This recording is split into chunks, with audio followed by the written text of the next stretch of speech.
ಇಷ್ಟೆಲ್ಲ ಮಾಡಿದ್ರಲ್ಲ, ಹ. ಎಷ್ಟು ಕೊಲೆ ಬೆದರಿಕೆ ಬಂದಿದೆ, ಎಷ್ಟು ಹೊಡಿಲಿಕ್ಕೆ ಬಂದಿದ್ದಾರೆ, ಎಲ್ಲಿ ಅಡ್ಡ ಹಾಕಿದ್ದಾರೆ ಹೇಳಿ ನೋಡೋಣ.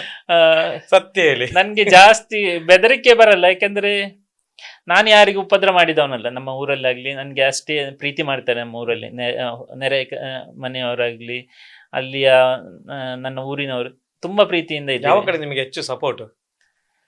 ಅಂದ್ರೆ ನನ್ಗೆ ಇವಾಗ ನೀವು ವಿಡಿಯೋ ಮಾಡ್ತೀರಲ್ಲ, ಕಮೆಂಟ್ಸ್ ಬರುತ್ತೆ, ಲೈಕ್ಸ್ ಬರುತ್ತೆ, ಫೋನ್ ಮಾಡಿ ಗುಡ್ ಒಳ್ಳೆ ಆಗುತ್ತೆ, ಖುಷಿ ಆಗುತ್ತೆ ನಿಮ್ಗೆ ಅಂತ ನನ್ಗೆ ಹೇಳಿದಂತಹ ಅದು ಊರು ಯಾವ್ದು? ಹೇಳ್ಬೇಕಂತಿಲ್ಲ. ನನ್ನೆಲ್ಲ ಮಂಗಳೂರು, ನಾನು ಉಡುಪಿಯವನಾದ್ರು ನಂಗೆಲ್ಲ ಸಹೋದರರಿದ್ದು ಮಂಗಳೂರಲ್ಲಿ. ನನ್ನ ಹೆಚ್ಚಿನ ಟೈಮ್ ಸ್ಪೆಂಡ್ ಮಾಡೋದು ಮಂಗಳೂರು. ಮೈಕಾಲ್ ಅಂತ ಹೇಳ್ತೇವೆ, ಕೊಡಿಯಲ್ ಅಂತ ಹೇಳ್ತೇವೆ. ಸೊ ಅಲ್ಲಿ ಸೊ ನಮ್ಮ ಊರಲ್ಲಿ ಸ್ವಲ್ಪ ಕಮ್ಮಿ, ಬಟ್ ಪ್ರೀತಿ ಎಲ್ಲರಿಗೂ ಇದೆ ನನ್ನ ಮೇಲೆ. ನಿಮ್ಮ ಊರಲ್ಲಿ ಬೈಯುದಿಲ್ವಾ? ದಾಯ್ತ ಈ ಮಲ್ಗುನ ಇಂಚ ಮಾತ ದಾಗ್ ಇಂಚ ವಿಡಿಯೋ ಅಂತ ಬಾಡ್ಪ ನಿಕ್ಕು ಬೇತೆ ಬೇಲೆ ಇಜ್ಜ ಈ ಅಂಕಲ್ನ ಹಿಂದೂ ಧರ್ಮದ ಆಯ್ತು ದಾಗಿ ನೀ ಅಕ್ಕಲ್ನ ಸುದ್ದಿಗೆ ಪಾಪ ನಿಕ್ಕು ಬೋಡ್ಚಿಂದು ಅಂತ ಯಾರು ಹೇಳುದಿಲ್ವಾ? ನನಗೆ ಊರಲ್ಲಿ ಹಾಗೆ ಯಾರು ಹೇಳಲ್ಲ. Friends ಅಂದ್ರೆ circle ಅವರಿಗೆ ನಿಮ್ಮ- ಕೆಲವು ಫ್ರೆಂಡ್ಸ್ ಅಲ್ಲಿ, ಊರಲ್ಲಿ ಫ್ರೆಂಡ್ಸ್ ಬಾರಿ ಕಡಿಮೆ, ಬಟ್ ನಮ್ಮಲ್ಲಿ ಒಳ್ಳೆ ಬಾಂಧವ್ಯ ಇದೆ. ಬಟ್ ನಮ್ಮ ಮನೆಯವರೇ ಬೈತಾರೆ, ಎಂತಕ್ಕೆ ಅದೆಲ್ಲ ಬೇಕು ನಿನಗೆ. wife ಎಲ್ಲ ಬೈದಿಲ್ವಾ? ವೈಫ್ ಏನಿಲ್ಲ, ಅವಳು ನ್ಯೂಟ್ರಲ್, ಅದು ನಿಮ್ಮ ಪರ್ಸನಲ್. ಸೊ ನಮ್ಮಲ್ಲಿ ಅಂಡರ್ಸ್ಟ್ಯಾಂಡಿಂಗ್ ಇದೆ. ವೈಫ್ ಯಾವ ನಿಮ್ ಧರ್ಮದವರೇ? ಹಾ, ಪೂಜಾರಿ. ಓಕೆ. ಸೊ ಅವ್ರಿಗೇನಿದಿಲ್ಲ. ಬಟ್ ನಮ್ಮ ಅಕ್ಕ ಅಥವಾ ಅವರಿಗೆಲ್ಲ ಹಾಗೆ ಯಾರಾದ್ರೂ ಕಸಿನ್ಸ್ ಅವರು ಇವರು ಊರಲ್ಲಿ ಕ್ವಶನ್ಸ್ ಕೇಳ್ತಾರೆ, ಅವನೇ ಯಾಕೆ ಹಾಗೆ ಮಾಡಿದ್ದು, ಆಗ ಅವರಿಗೆ ಸ್ವಲ್ಪ ಹರ್ಟ್ ಆಗ್ತದೆ. ಹೌದು. ಮೇ ಬಿ ಹೌದು, ಫ್ಯಾಮಿಲಿಯಲ್ಲಿ ಫ್ಯಾಮಿಲಿಯಲ್ಲೆಲ್ಲ ಫ್ಯಾಮಿಲಿ ಕರೀತಾರ ನಿಮ್ಮನ್ನು ಫಂಕ್ಷನ್ಗೆಲ್ಲ? ನಿಮ್ಮ ಫ್ಯಾಮಿಲಿಯಲ್ಲಿ ಹಾ ಕರೀತಾರೆ, ಹೋಗ್ತೇನೆ ಅದ್ರಲ್ಲಿ. ಕರೀತಾರ?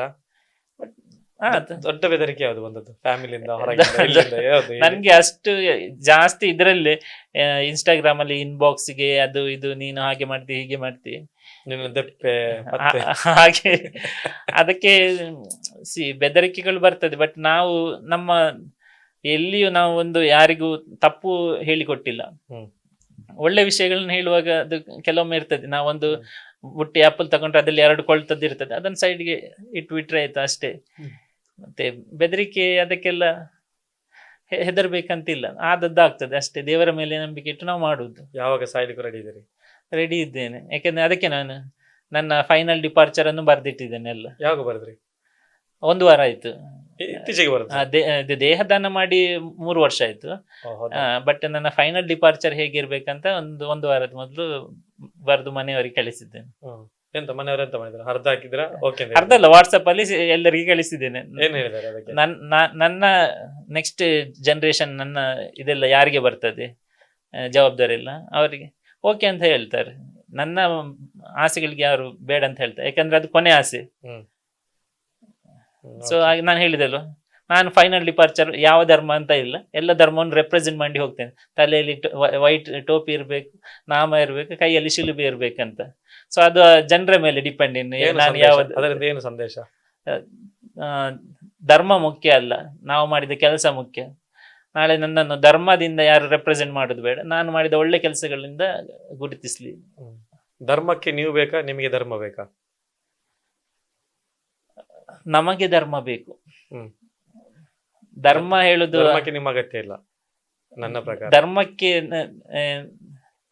ನಾನಂದ್ರೆ ಅಷ್ಟೇ, ಧರ್ಮಕ್ಕೆ ನಮ್ಮ ಅಗತ್ಯ ಇಲ್ಲ, ನಮಗೆ ಧರ್ಮ ಬೇಕು. ಹಾಗಾದ್ರೆ ಏನ್ ಮಾಡ್ಬೇಕು? ನಾವು ಧರ್ಮವನ್ನು ಪಾಲಿಸಬೇಕು. ಹೇಗೆ?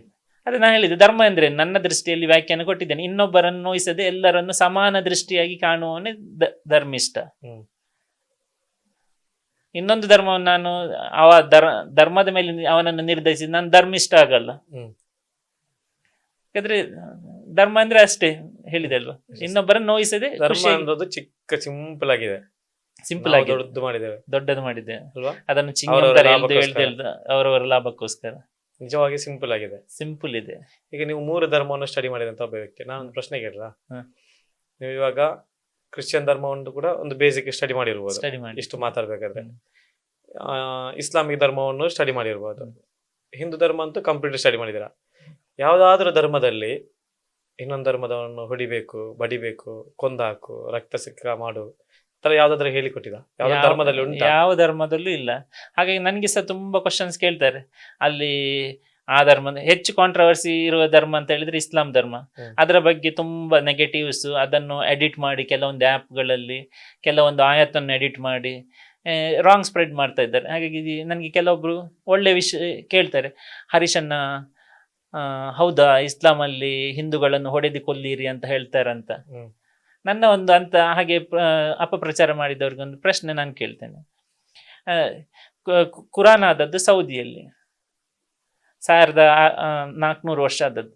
ಆಗ ಇಲ್ಲಿಯ ಹಿಂದೂಗಳು ಅಲ್ಲಿ ಇರಲಿಲ್ಲ, ಅಲ್ಲಿ ಇದ್ದದ್ದು ಯಹೂದಿ ಮತ್ತೆ ಮುಸಲ್ಮಾನರಿದ್ದದ್ದು. ಹಾಗಾದ್ರೆ ನಮ್ಮನ್ನು ಕೊಲ್ಲಿಲಿಕ್ಕೆ ಅಲ್ಲಿ ಹೇಗೆ ಹೇಳಿದ್ದು? ಅಲ್ಲಿ ಹೇಳಿರುವುದು ಅಥೌಬ ಚಾಪ್ಟರ್ ನಂಬರ್ 9ರಲ್ಲಿ ಮುಷ್ರಿಕನ್ಸ್ ಅಂತ ಹೇಳಿದ್ರೆ ಯಾರು? ಒಬ್ಬರ ಸೊತ್ತಿನ ಮೇಲೆ ಕಬಳಿಸುವವ, ಅಥವಾ ವಯಸ್ಸಾದವರ ಮೇಲೆ ದಾಳಿ ಮಾಡುವವ, ಇನ್ನೊಬ್ಬರ ಪ್ರಾಪರ್ಟಿಯನ್ನು ಹಣವನ್ನು ಇದು ಮಾಡುವವ, ಅಥವಾ ಮಹಿಳೆಯರನ್ನು ಅಪಹರಿಸುವ, ಅವರನ್ನೆಲ್ಲ ನಾವು ಇದು ಮಾಡ್ಬೇಕಂತ, ಎದುರಿಸ್ಬೇಕಂತ ಹೇಳಿದೆ. ಸೆಲ್ಫ್ ಡಿಫೆನ್ಸ್ ಎಲ್ಲ ಧರ್ಮದಲ್ಲೂ ಹೇಳ್ತದೆ. ಈಗ ನಮ್ಮ ಧರ್ಮದಲ್ಲೂ ಹೇಳ್ತದೆ, ಅಧರ್ಮಿ ಆದ್ರೆ ಅವನನ್ನು ನಮ್ಮ ಸಂಬಂಧಿಕ ಅಂತ ನೋಡ್ಬಾರ್ದು, ಅವನನ್ನು ಧ್ವಂಸ ಮಾಡ್ಬೇಕಂತ. ಸೊ ಹಾಗಾಗಿ ಅದು ಸ್ವಲ್ಪ ಇಲ್ಲಿ ಕೆಲವೊಂದು ನನಗೆ ಮೆಸೇಜ್ ಬಂದಿರ್ತದೆ, ಹಾಗೆ ಹೇಳಿದೆ ಹೀಗೆ ಹೇಳಿದೆ. ನಾನು ಅವ್ರಿಗೆ ಎಕ್ಸ್ಪ್ಲೇನ್ ಮಾಡ್ತೇನೆ, ಅದು ಹಾಗೆ ಹೇಳಿದ್ದಲ್ಲ. ಇಂಥ ಸಂದರ್ಭದಲ್ಲಿ ನಾವು ಸಂದರ್ಭ ನೋಡ್ಬೇಕು. ಎಲ್ಲೂ ಹಿಂದೂಗಳನ್ನು ಕೊಲ್ಲಿರಿ ಅಥವಾ ಕ್ರಿಶ್ಚಿಯನ್ಸ್ ಅನ್ನು, ಪಾರ್ಸಿಗಳನ್ನು ಕೊಲ್ಲಿ, ಯಾವ ಧರ್ಮವೂ ಹೇಳಲ್ಲ, ಅಥವಾ ಹಿಂದೂ ಧರ್ಮದಲ್ಲೂ ಹೇಳಲ್ಲ ಮುಸ್ಲಿಮರನ್ನು ಕೊಲ್ಲಿ ಅಥವಾ ಕ್ರಿಶ್ಚಿಯನ್ಸ್ ಅನ್ನು ಕೊಲ್ಲಿರಿ. ಎಲ್ಲರೂ ವಸುದೈವ ಕುಟುಂಬ. ಇಸ್ಲಾಂ ಅಲ್ಲೂ ಹೇಳುದಷ್ಟೇ, ನಾನು ಒಂದು ಹೆಣ್ಣಿನಿಂದ ಸಕಲ ಮಾನವ ಕುಲವನ್ನು ನಿರ್ಮಿಸಿ, ಒಂದು ಹೆಣ್ಣು ಗಂಡಿನಿಂದ. ಸೊ ಬೇರೆ ಬೇರೆ ಗೋತ್ರಗಳು ಕುಲಗಳನ್ನಾಗಿ ವಿಂಗಡಿಸಿದ್ದೇನೆ, ಎಲ್ಲರೂ ಶಾಂತಿ ಸೌಹಾರ್ದ ಗೌರವದಿಂದ ಬದುಕಿ ಅಂತ ಕುರಾನ್ ಅಲ್ಲೂ ಹೇಳ್ತದೆ ಒಂದು ಆಯತ್ತು.